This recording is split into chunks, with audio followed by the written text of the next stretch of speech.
Hello and welcome to yet another episode of Tai'Shar a Wheel of Time podcast. I once again am Will. I'm Sam. And we are continuing our jaunt through Fires of Heaven. And we're starting on chapter 15. I'm going to be doing the summary this time with Sam giving the color commentary. So, Sam, feel free to interrupt me if you have anything interesting to say or if, uninteresting to say, either way. Sounds good. So, chapter 15, Nynaeve goes into the White Tower in Tai'Shar and takes on Melane's face in case anyone sees her. She goes to the Amerlin's study and briefly sees Elida, who is clearly dreaming because she can't possibly be Amerlin. Right. But she disappears, and Nynaeve assumes that Elida, she was just being aspirational, like, hey, I'd like to be Amerlin one day. Right. Egwene shows up and immediately recognizes Nynaeve and proceeds to give her a severe tongue lashing about being safe in the world of dreams, and Nynaeve is surprised at how forceful Egwene is, but she tries to rebuff her, and when Egwene uses her, this is when Egwene uses her newfound Dreamwalker abilities. Yeah, this was so creepy. Yeah, and like they just kind of do it, and it's like goes off in stride. Yeah, two men suddenly appear and assault Nynaeve. Right, like not cool, Egwene, not cool. Yeah, and she's like screaming, and after Nynaeve begs Egwene to make them disappear, she finally does. And Nynaeve's inner monologue is mostly spent reassuring herself that she doesn't appear too sulky after that. Yeah, let me just read, like, two huge ragged men, faces half melted ruins of coarse flesh, drooling mouths full of sharp yellowed teeth. Ah! Right. Yeah. Not friendly guys is basically what we're saying. Not so much. So they notice how different the Amerlin study looks. They see the new paintings on the wall and how everything looks really fancy, which Swan Sanche never liked since she was a fisherman's daughter. Right. She kept things simple. They begin to search the area, and we learn some more about the rules of Tai'Shar. The longer something has been present in the real world, the more solid it shows up in the world of dreams. And when you move something in Tai'Shar, it tends to want to move back or disappear entirely. Right. So as they're looking through the letters in the Amerlin study, it's difficult since they usually disappear before they can be read entirely. But much to their horror, they discover by reading a letter that Elida is indeed the Amerlin, that she deposed Swan and is hunting Moraine, and they realize that the Ajas have split over Elida's coup. Nynaeve recalls seeing a letter about a gathering of blues, but can't recall where it supposedly was. So Nynaeve starts to puzzle over the shifting power balance between her and Egwene. This is kind of a major theme in the next several chapters. Yeah, for sure. Yeah, it comes up constantly. In both of their monologues, inner monologues. Right. Yeah. So she still sees her as a young girl. There's a lot of dynamicism kind of between their roles in these chapters that I think is just reflective of both of their characters growing. Nynaeve suspects that the change is because she lied to Egwene about drinking the forkroot tea. So she fesses up. And she's frustrated when Egwene says she'd figured as much, and tries to make her drink a glass of pond water for lying, which apparently is what Nynaeve had made Egwene do when she was younger. Oh. So it's like just a glass of pond water appears because it's the world of dreams. Right. But she doesn't end up drinking it. After they decide that, they have to make sure that Rand knows about the change of roles in the White Tower. So Egwene leaves. Nynaeve then stays and argues with herself over how she could have responded differently. And this is something I identify with. Notes that in her argument with herself, she started to like repeat herself in her own argument with herself. Like you do. Yeah. I was like, no, I totally get that. That's yep. Then we switch to Egwene's perspective. She's awake in her tent in the waste. She thinks about the same power shift that Nynaeve was noticing, and she actually thinks she wishes she hadn't raised her voice. She thinks about how Moraine rarely raises her voice, and she usually gets her way. She also thinks about how much faster she wants to learn about the world of dreams. Here we see Egwene being the eager learner and also a good student, in that she's really reasoning out how to be a better learner and how to be a better mediator as an Aes Sedai too. Yeah, and she like employs this kind of technique she's realized with great effect going forward. Right. Yeah, exactly. She's just trying to learn to handle people the way Aes Sedai do. She goes to see Rand and looks into his tent. She sees he's reading a book and starts to laugh and tosses the book to Natale and says, "A fine joke." And it lists the page numbers for him to read. We don't know what books he's reading, but I can't help but think it would make a great meme if they remade this moment in the TV show, have Rand saying, a fine joke and tossing him the book, and then show the book say something ridiculous. You can just fill in the blank, whatever, Right. whatever it would be. A fine joke, and he tosses it, and it's Cubs win or something. I don't know. Right. Egwene decides that she doesn't want to talk with Rand with Natale there, so she goes to see Moraine and tells her that Elida is Amerlin. And we get a detour when Egwene recalls a few times that she's had spoiler dreams, but she doesn't know what they mean. Moraine doesn't react, and Egwene is shocked. Moraine says she has no time for tears and gives a little backstory and mentions that it has been almost exactly 21 years to the day that they began searching for the Dragon Reborn. So that detail tells us that Rand is almost exactly 21 years old. Aha. Moraine says she's upset that the tower is in schism, but as for Swan, she says, and this is an important quote from Moraine and a lot of the characters, she says, "Take what you want and pay for it." And it goes along with what we were saying in some of the previous episodes about this book. Moraine is a whatever it takes kind of person. She's set her mind to it, and she's going to go after it. So Egwene asks why Moraine agreed to obey Rand, and Moraine said she remembered that to control Saidar, you have to surrender to it. Egwene also thinks to herself that Moraine is addressing her as an equal, furthering this narrative of Egwene being seen as someone with authority by the women who had been her teachers, both Moraine and Nynaeve at this point. Yeah, it's a pretty dramatic shift from her after this book, so it is good that sort of we actually see that happen. Right, exactly. Yeah, I don't remember noticing that much on my first read through, so that's part of the reason why I'm kind of bringing it up, is I really think that it's actually very much there. Right. I just it's like really... taken by itself. It's like, okay, why do we care about this? But given the broader picture of where her character's going, it's very good that he's built this foundation. Yeah. So first time readers, this is important. All right. Chapter 16. Nynaeve and Elaine are in Amadicia in the middle of White Cloak territory. Elaine is still posing as a random noblewoman, while Nynaeve is still reluctantly acting as her lady's maid. They discuss their plans now that they know Elida is Amerlin. They're stuck between a rock and a hard place since they can't return to the tower, and white cloaks are virtually every direction they look. They're having breakfast in the common room when Galad approaches. Nynaeve once again emphasizing how unfair it is for a man to be that handsome. Right. Before she notices that he's wearing a white cloak. Oh, the scandal. Yes, indeed, Galad has joined up with the Children of the Light, but still very much seems concerned for the Supergirl's safety, revealing that maybe Galad isn't a total jerk. And if Galad, who loves the rules, doesn't immediately arrest them, we, for the first time, might begin to realize that the White Cloak's hatred for Tarvalin witches isn't necessarily integral to their teachings. Yeah. And so that's the first hint that we get at that. He says that he wants to take Elaine back to Morghese, and Elaine says she needs time to, I need to think about it. So after he leaves Elaine, she's like, we gotta go right now. Yeah, we need to get out of here. Because once he sets his mind to something, he's gonna do it. Exactly. So chapter 17, as they're forming a plan to escape, Elaine asks Tom what he's learned recently. He mentioned something about Saladar, which tickles my Nynaeve's memories, maybe. Julian mentions something about Val and Luca's menageries, and Elaine decides that they will escape and join the circus. And that does seem like a bit of a jump. Like, wait, you're gonna do what now? Like, why? Right, yeah. Yeah, just run away and join the circus. Why not? Right, yeah. I guess as cover stories, you could do worse. Yeah. In this chapter 2, Nynaeve has it explained to her by Elaine that Tom was court bard and lover to Morghese. Finally comes out. Yep.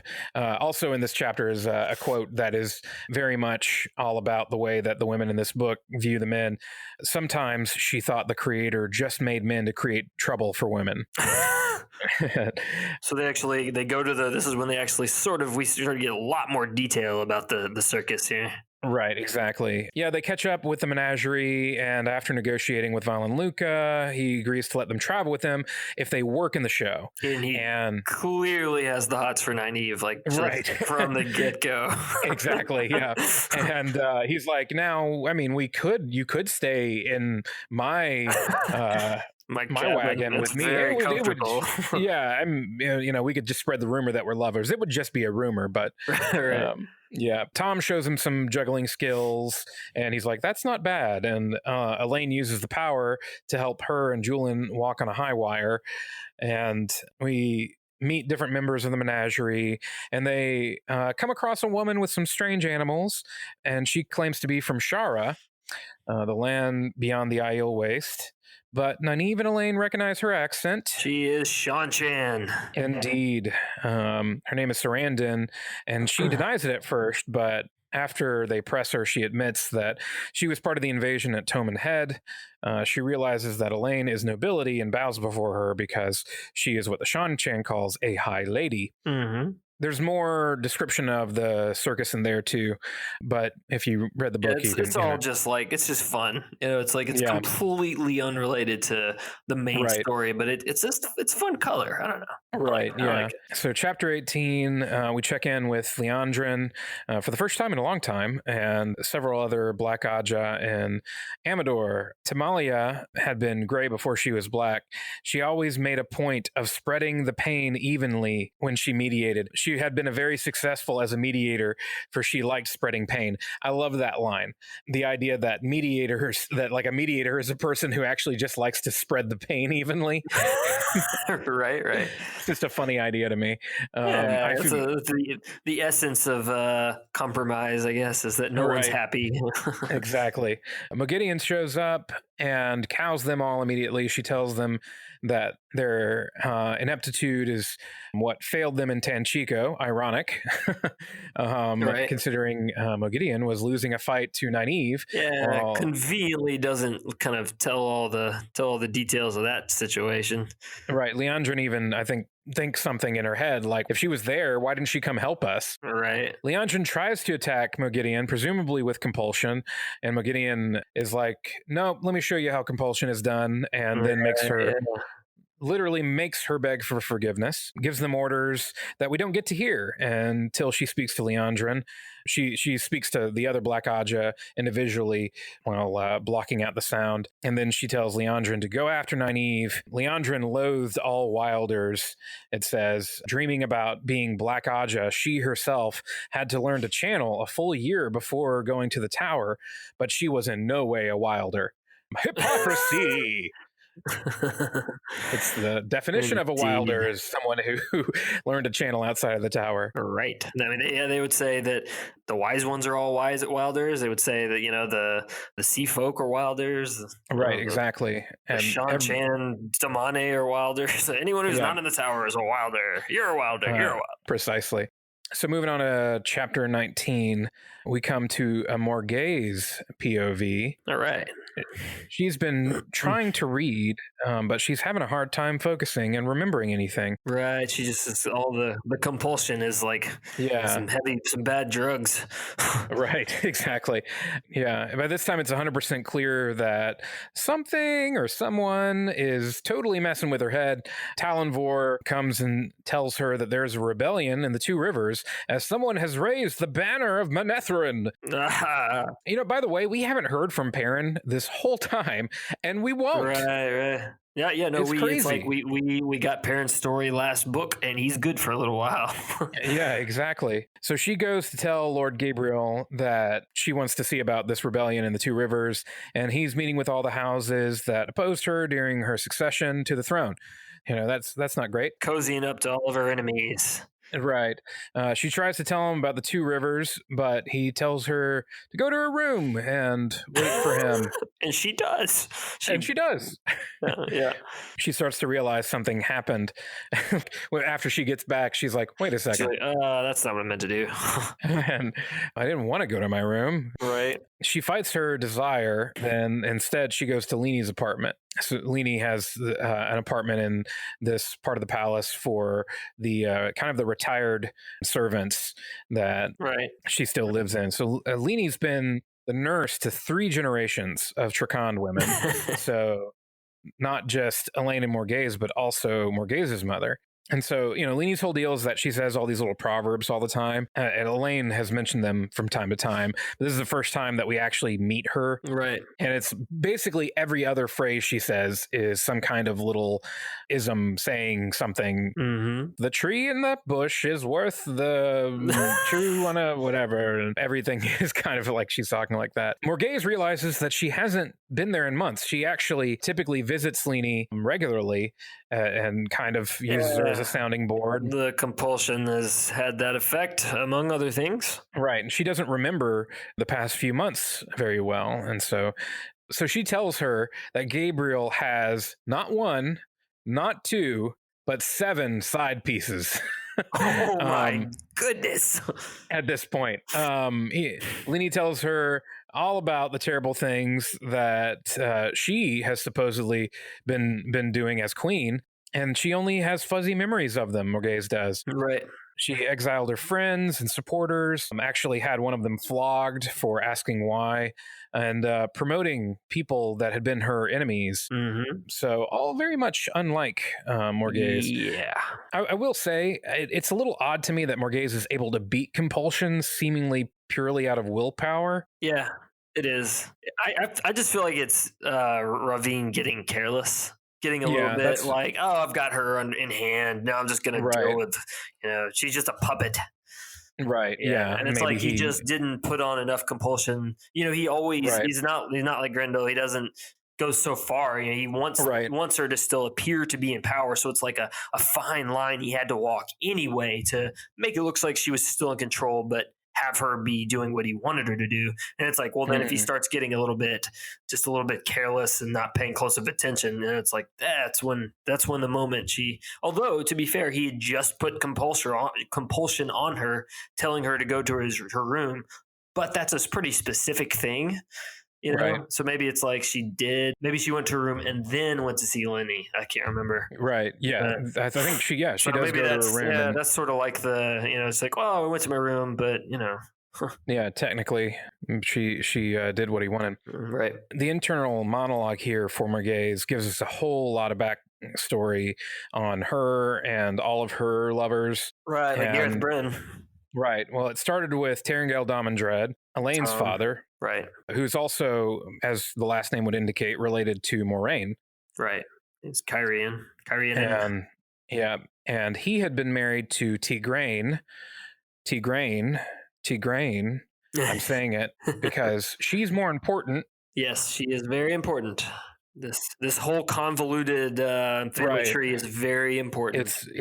Tigraine just basically disappeared. Then Morghese married Terengale. Terengale died in a hunting accident, which, how does that work in a time before like firearms? I get like hunting accidents today, like, oh yeah, he dropped his gun and it went off, or whatever. Right.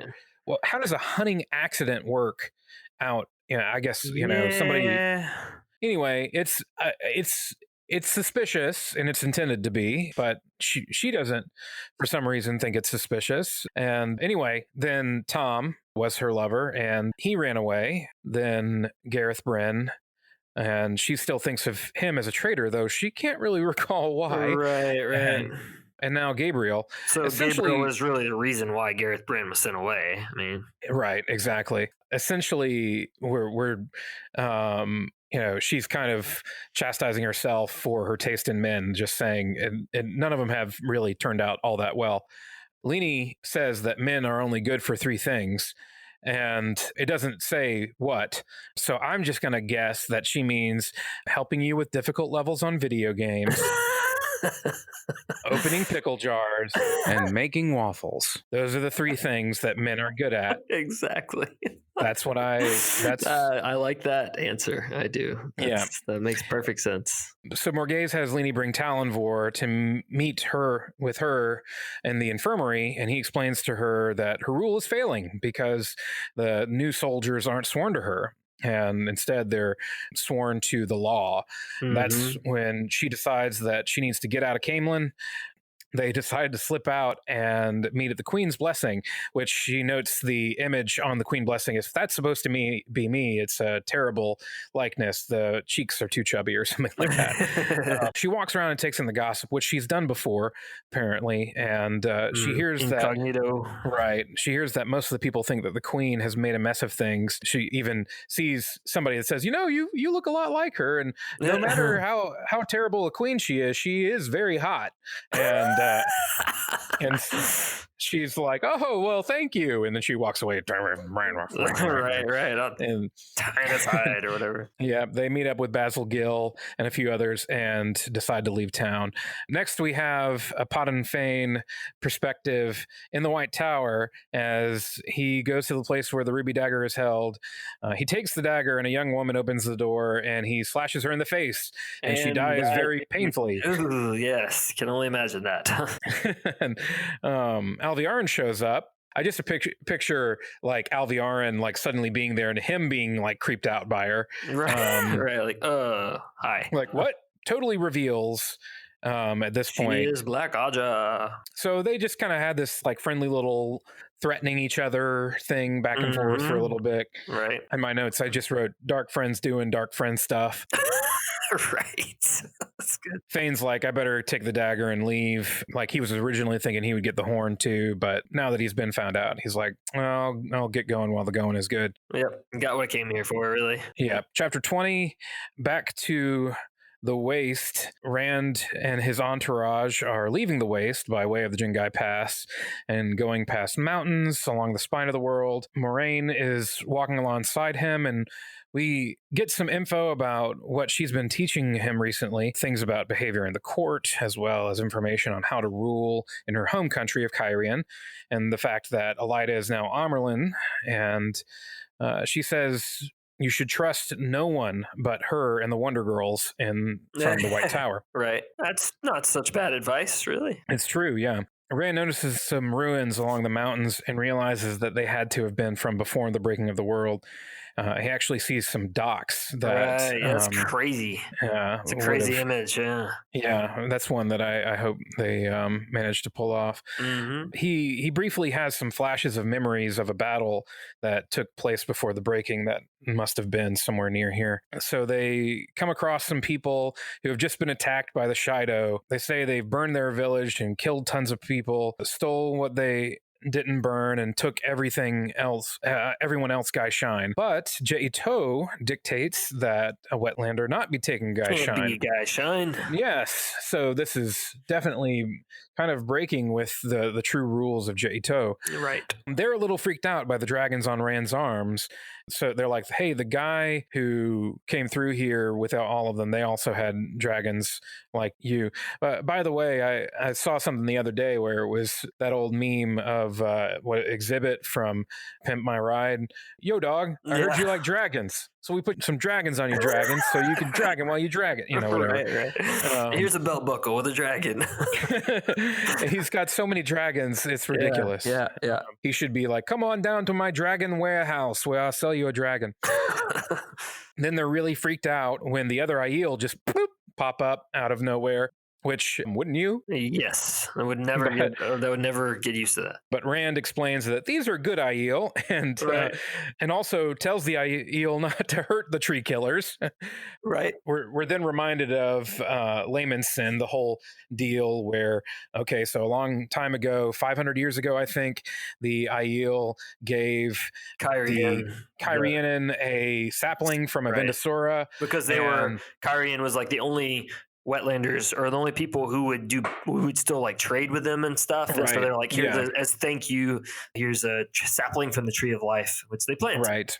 Yep. And then 20 some odd years ago, Layman, the king of Cairhien at the time, was super arrogant, and so he cut that sucker down and made a throne. So the Aiel got wind of it, and they came over the spine of the world to kill him, and that's what they call the Aiel War. Right.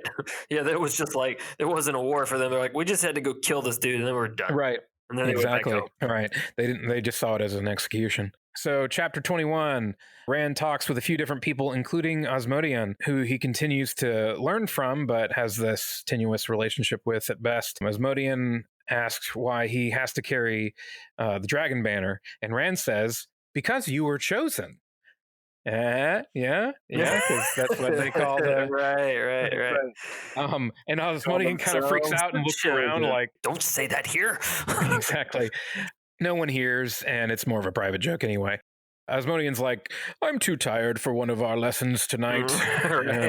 And so he heads to bed, and Avienda shows up and is like, "So the belt buckle didn't pay my non-existent debt that I insist exists. How about this?"